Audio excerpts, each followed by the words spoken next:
Interruption हो गई, हम आगे बात स्टार्ट करते हैं। अच्छा, मैंने कहा किसी भी ऑर्डर पेयर का पहला एलिमेंट रिपीट नहीं होना चाहिए, ये बात मैंने आपको डिलीवर कर दी, नंबर 1। नंबर 2, दूसरा एलिमेंट रिपीट होता है हो जाए, पहला एलिमेंट रिपीट नहीं होना चाहिए। ठीक, अब हम आते हैं इस पे। मैंने कहा इसे हम कहते हैं ऑर्डर पेयर, तरतीबी जोड़ा, आपने पढ़ा हुआ है। किसी भी ऑर्डर पेयर का जो पहला एलिमेंट होता है ना, वो कहाँ से होता है, वो ए सेट से होता है। देखिए ये ऑर्डर पेयर का पहला एलिमेंट कहाँ से, ए से। ये पहला एलिमेंट कहाँ है, ए से। ये पहला एलिमेंट कहाँ से, ए से। तो किसी भी ऑर्डर पेयर का जो पहला एलिमेंट है वो किससे होता है, ए से। और जो दूसरा एलिमेंट होता है वो किससे हो गया, ऑब्वियसली मैंने आपको बताया था वो बी सेट से हो गया। दूसरा एलिमेंट बी सेट से, दूसरा एलिमेंट बी सेट से, दूसरा एलिमेंट ए बी सेट से। तो पहला एलिमेंट पहले सेट से, दूसरा एलिमेंट दूसरे सेट से। इस पहले एलिमेंट को डोमेन कहते हैं, दूसरे एलिमेंट को क्या कहते हैं, रेंज।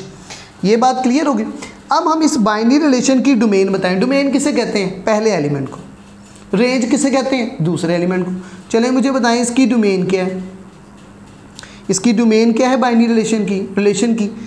1 पहले एलिमेंट डोमेन होते हैं। पहला एलिमेंट उठाएं ना ज़रा, तो मैं उठाता हूँ, 1 उठाया, 2 उठाया, 3 उठाया, ये जनाब हमारे पास डोमेन आ गई। अब ये डोमेन किसके बराबर है, ये तो ए सेट के बराबर है। अगर किसी बाइनरी रिलेशन में,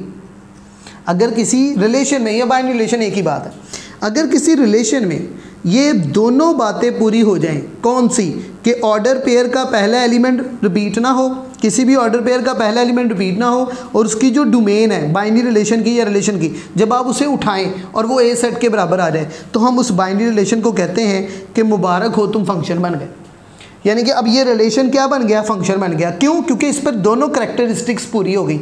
अगर दोनों में से कोई एक करैक्टरिस्टिक्स इस बाइनरी रिलेशन पे पूरी नहीं होती, एक क्वालिटी पूरी नहीं होती, हम उससे कहेंगे तुम फंक्शन नहीं हो, तुम बाइनरी रिलेशन ही रहोगे, रिलेशन रहेगा, वो आगे नहीं जाएगा। अगर किसी रिलेशन पर ये दोनों क्वालिटीज़ पूरी होंगी तो वो फंक्शन बनेगा, अदरवाइज वो नहीं बनेगा। नाउ स्टूडेंट्स, ये आपको पता चल गया कि ये क्या बन गया है, फंक्शन। तो अब हम फंक्शन की डेफिनेशन देखिए, पहले रिवाइज करते हैं फिर मैं लिखता हूँ।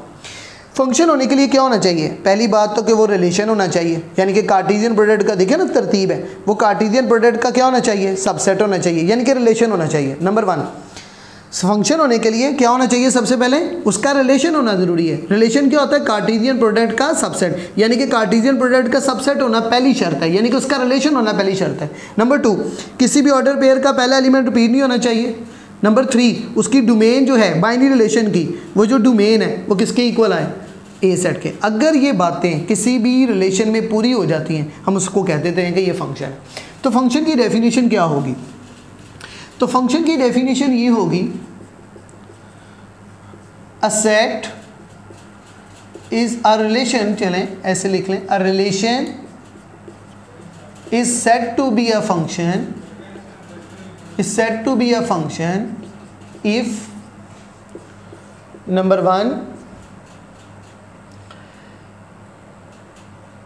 it is the subset of A cross B, यानी कि वो कार्टेशियन प्रोडक्ट का सबसेट होना चाहिए। इट्स मीन कि वो रिलेशन होना चाहिए, मैंने कहा ना वो कार्टेशियन प्रोडक्ट का सबसेट होगा, यानी कि वो रिलेशन होगा। नंबर 2, नो फर्स्ट एलिमेंट, जैसे मैंने आपको कहा कि किसी भी ऑर्डर पेयर का फर्स्ट एलिमेंट रिपीट नहीं होना चाहिए। No first element repeat in every order pair, किसी भी ऑर्डर पेयर का पहला एलिमेंट रिपीट नहीं होना चाहिए। दूसरा होता है खैर। नंबर 3, इसकी जो बाइनरी रिलेशन की डोमेन है वो पहले सेट के बराबर आनी चाहिए।